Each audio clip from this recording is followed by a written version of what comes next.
A Rare Reality, a podcast powered by Jordan's Guardian Angels. I'm Christina Janes, Director of Outreach and Awareness for JGA, and I am joined today by our Assistant Project Manager, Brittany Cardoza, and our special guest, Lexi Levine. We are so excited to have you today, Lexi, to talk all things you and the important role that you play in Jordan's Guardian Angels, too. We just adore you. So thanks for being here. Well, thank you so much. I'm really excited to be here. Oh, it's so fun. Okay, first and foremost, the reason why we have spent so much time getting to know you and learning all about you is that you had a very special person in your life who is maybe no longer with us here on earth, but someone who you keep in your heart very dearly. So please tell us all about your brother, Barry. Yes. So Barry was born when I was 2, and being so young, I wasn't really in school yet. So I was dragged along to all of the appointments when we were trying to figure out whatever was ailing Barry. At first, when he came home, we thought he was just a typical healthy baby. And then very quickly after that, we started to identify some differences between him and his many sisters. And eventually we found out that he had an unspecified neurological condition. And this was in 1998. And at that time, they told us that they might never have a diagnosis for us, and that they would continue to try over the years as testing would get more sophisticated. But basically, we should never hold our breath. And so throughout Barry's life, it was always pretty frustrating because there was never any info guides, there were never any tailored treatments, any plans, nothing like that. So there were a lot of band-aid treatments and guesses and estimates and that kind of thing. And I always felt like I really had to be an advocate for Barry because there were no fancy campaigns behind whatever was ailing him. So from a very, very young age, I can remember, kind of combating with providers about making sure that they gave Barry the best care, because in addition to all these medical problems, that was really all that they could see, especially when they would see him in a time of crisis. Barry was the most loving, happiest, sweetest boy. Like, it's so hard to describe just how much he loved to be. Whenever someone would walk into the room that he knew and loved, he would just immediately light up and get so excited. You could see it in every area of his body. He would just, have to be moving, get that energy out, so excited, and always using his voice, even though he couldn't speak. And his laugh was, oh my gosh, so infectious. And so I would say we had a very, very close bond. Even some of the doctors would say that my visits to him when he would be in the hospital were like the sister test. So if I came and I crawled underneath all the wires and everything, and my singing and rubbing his tummy couldn't get his heart rate to lower, then we knew we were in trouble. And so, this bond of ours continued, whether it be me advocating for him or us just being typical siblings and laying on the couch and singing some songs all day. This bond continued for an amazing 16 years, but unfortunately, then Barry lost his battle with Jordan syndrome. And actually, at that time, we did not know Barry had Jordan syndrome.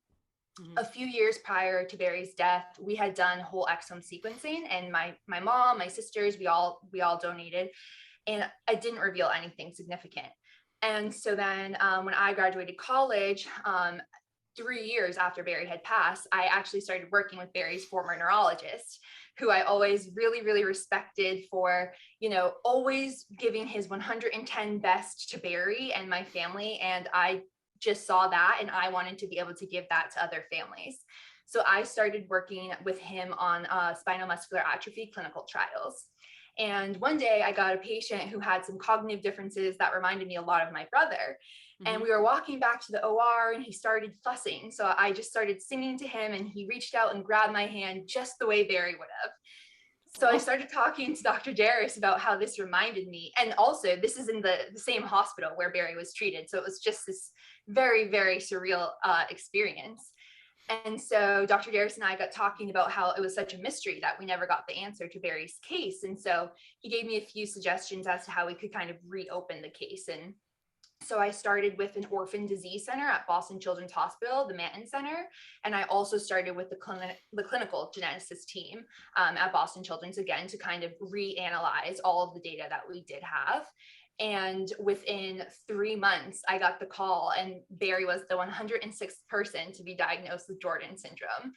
And it was just absolutely unreal. I was told that if I had, asked a year earlier, I might not have gotten the answer because it was such an important time in epilepsy research and Jordan syndrome especially.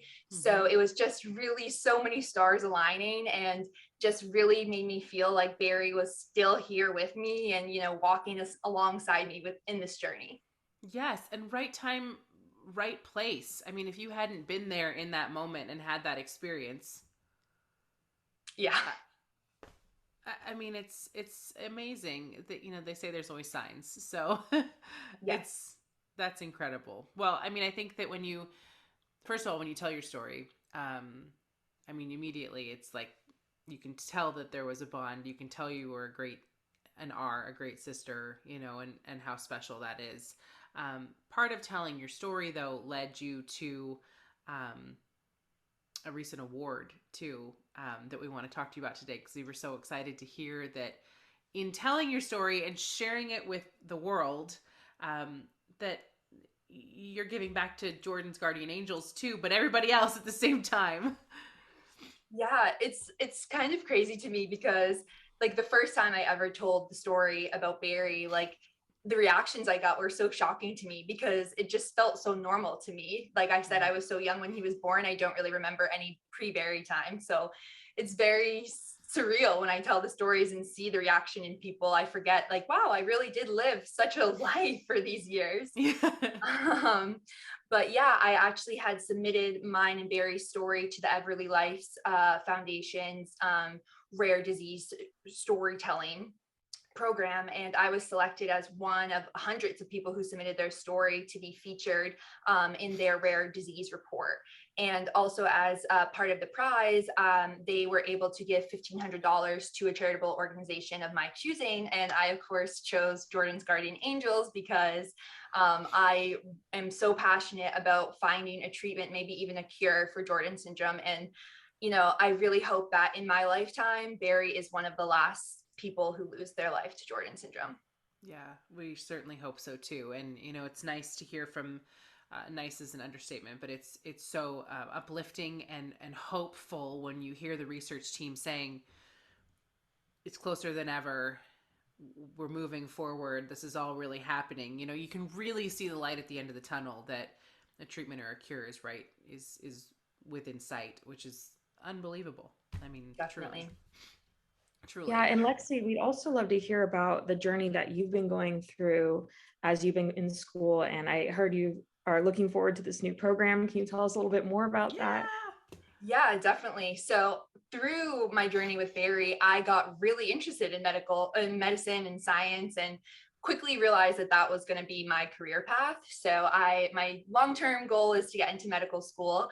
And so I have recently been accepted to New York Medical College in a 2 years master's program that basically fast tracks you into their medical school. So I will be moving to Valhalla, New York in August to start this journey. And then that's kind of like the first part of my recent kind of career path change, or maybe forward. Yeah. And then I also ended up leaving my position at Boston Children's to explore another really, really exciting position at a new company called EQRX.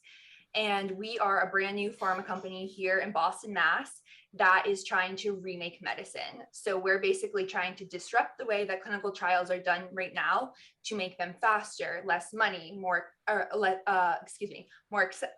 accessible. Mm-hmm. And basically, by doing all of that, we're hoping that we can get drugs onto the market faster and at low to no cost to patients.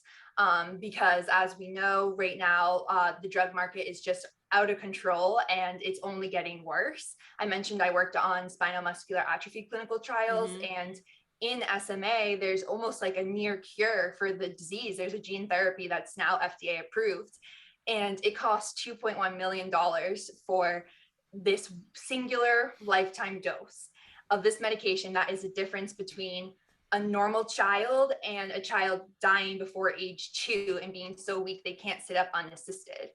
And to me, that's just not even a question. Like there should not be one more child born with SMA who does not get that drug.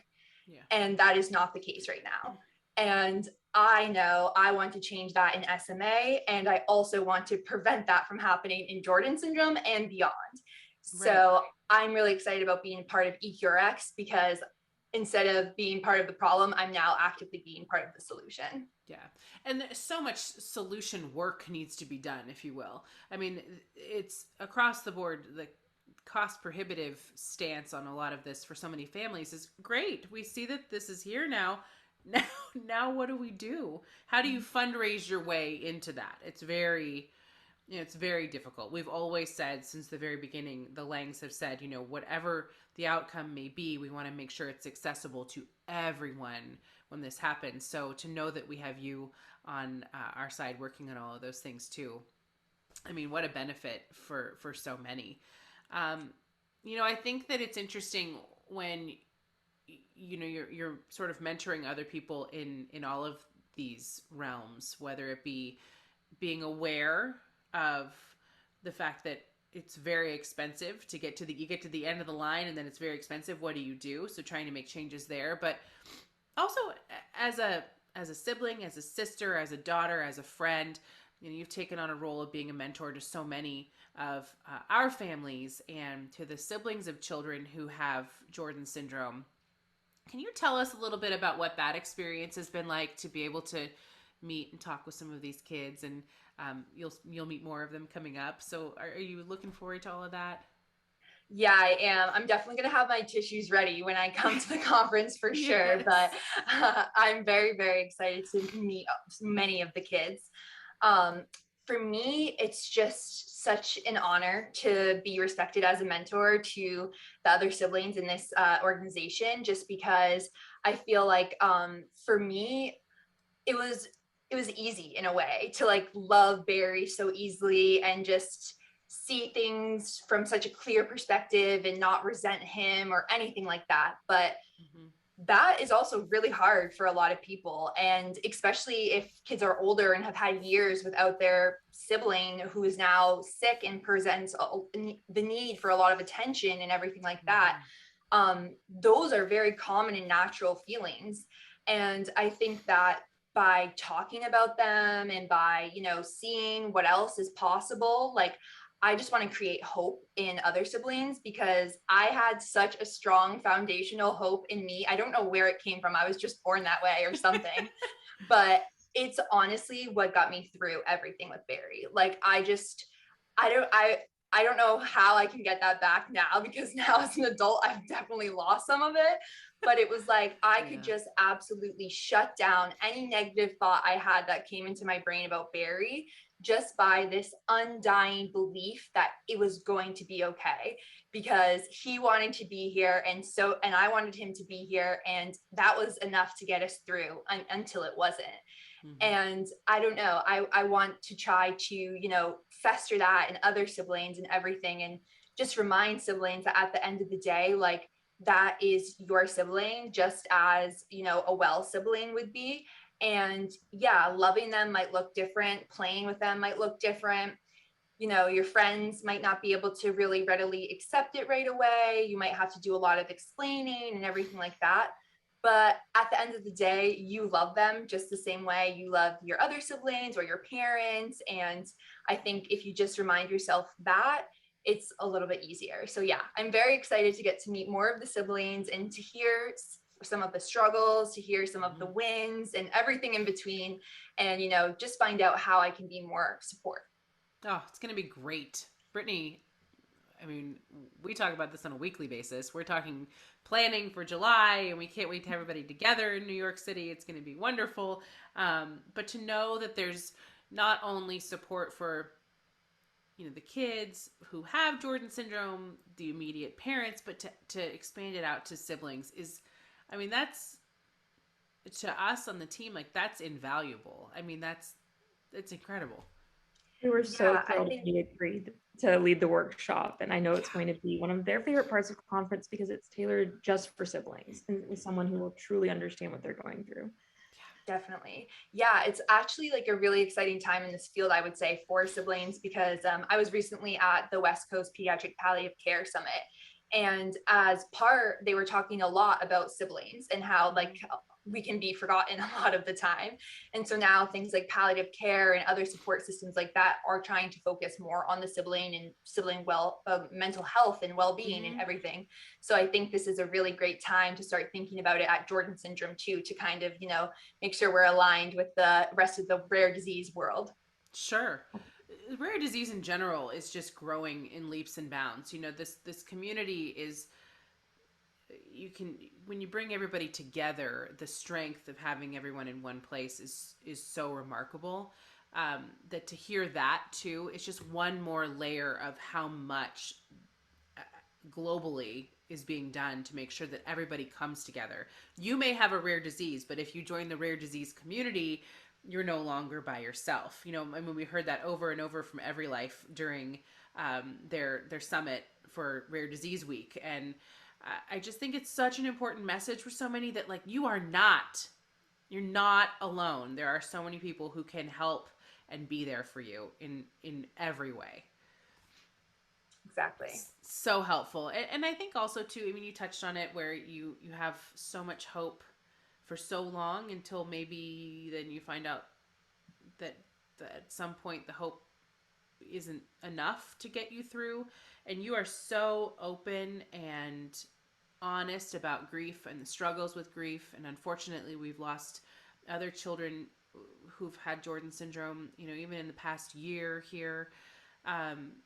It never gets easier. It never goes away. But being able to talk about grief and be so candid about it is, I think, for so many people scary, but also really helpful.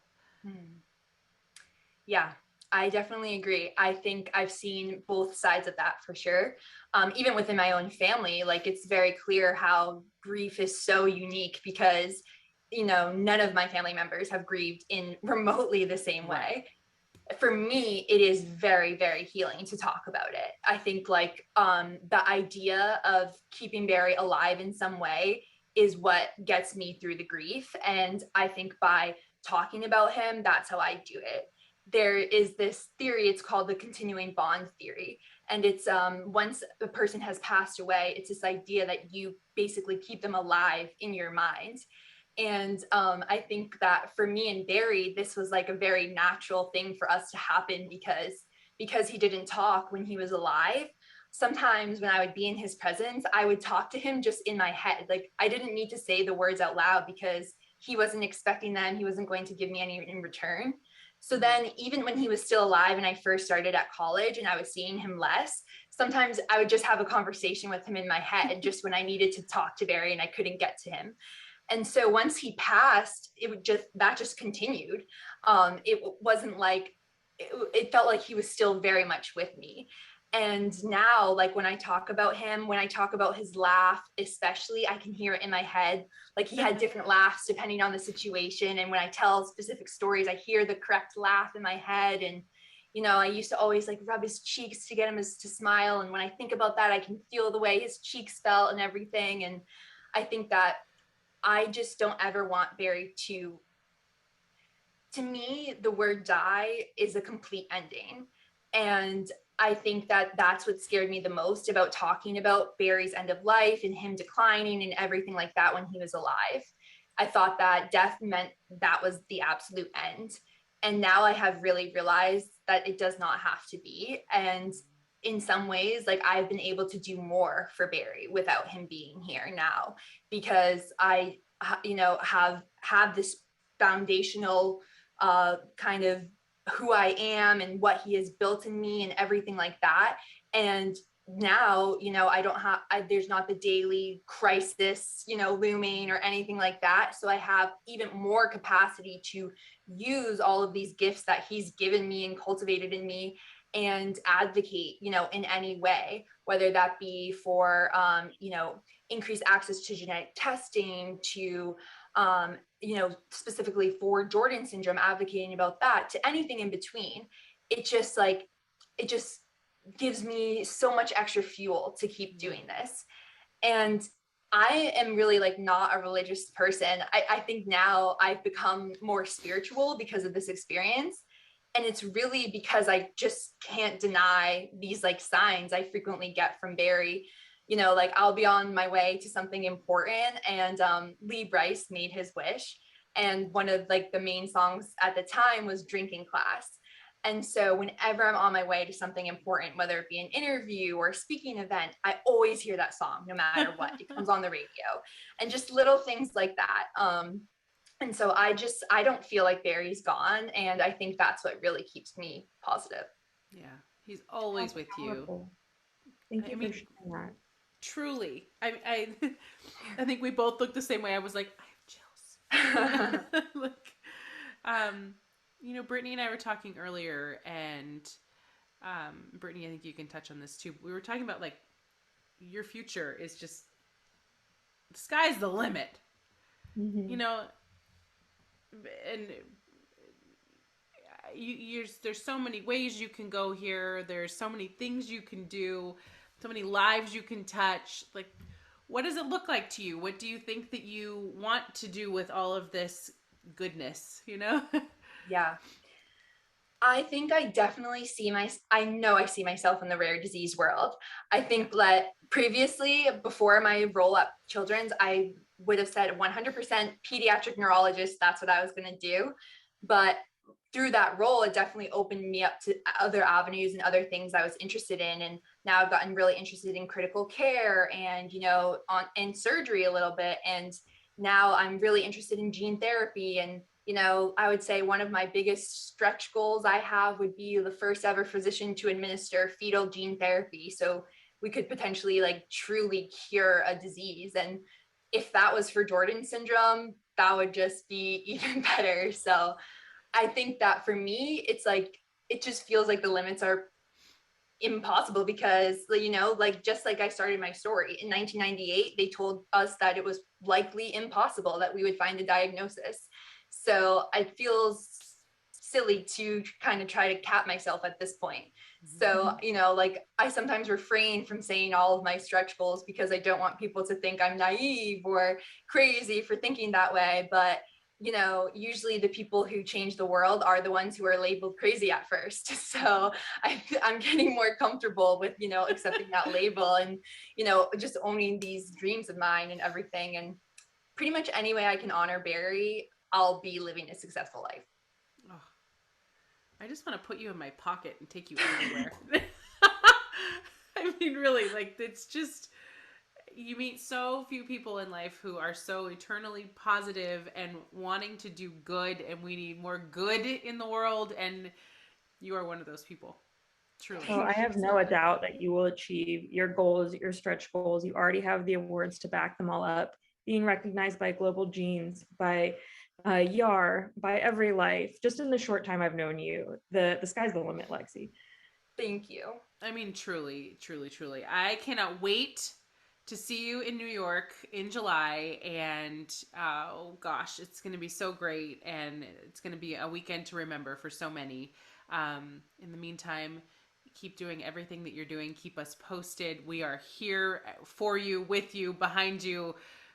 So proud of you, and just thrilled that you're a part of this wonderful global family. So Lexi, thank you so much for spending some time with us today, and we look forward to having you back on again. Feel free to come on this podcast anytime you like. Well, thank you so much. It was really great being here. And yes, anything I can ever do for Jordan syndrome, consider it done. Thank you. Thank you. Thank you. Brittany, thank you as always. And Lexi, we appreciate you. We'll see you soon, okay? Great. Before we say goodbye to everybody, if you have not listened to our other podcasts, they're available everywhere that podcasts are out there. Apple, Spotify, Google. Or you can go to our website, jordansguardianangels.org, watch the video version on there as well. So click on them, take a look. And there's more to come, too. So thank you all so much for being here with us today, and we will see you again very soon.